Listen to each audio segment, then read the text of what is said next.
Hi, this is me, Ankanaz, and welcome to International Icon Award 2025 organized by Adenier Consultancy Solution. So we have amazing personality with us. Welcome, sir, and many congratulations for this award. How are you feeling today? Yeah, it's a great feeling. Like it feels worth it because you have put in so much effort. Like obviously you're not putting in effort to get recognized, but it does feel very nice to Yes. get recognized for the effort that you're putting in to Right. create a change in society. Right. Okay. Can you tell us about yourself? Brief introduction. So I am Advik. I come from Hyderabad. I'm 17 years old. Oh. And, I'm a student entrepreneur. So I run a non-profit. I think you are the youngest awardee here. Yeah, I guess I am. Right. So I run a non-profit organization in Hyderabad called Wow. Kranti Foundation. Okay.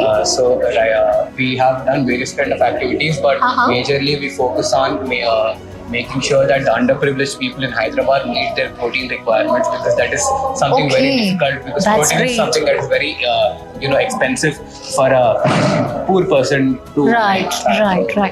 in that scene, we have been able to donate close to 250 kgs of soya as a food source to people, close to 300 kgs of rice as a food source to people.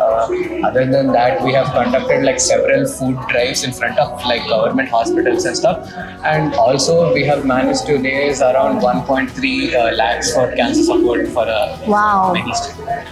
All right. So my next question is, what inspired you to do this, to choose this path?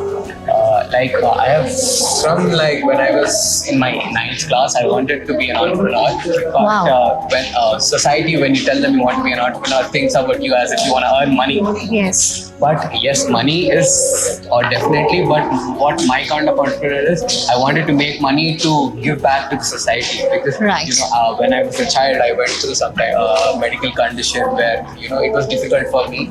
So I always wanted to like give back to the world because I came out of it alive. Wow. So I started this non-profit organization after my 10th because I wanted to do something, and I wanted to create a proper kind of a change by identifying a specific problem and working towards it, instead of just like broadly working towards a random thing. Wow. That's nice. That's a great work. And thank you so much. And good luck for your future, sir. Thank you.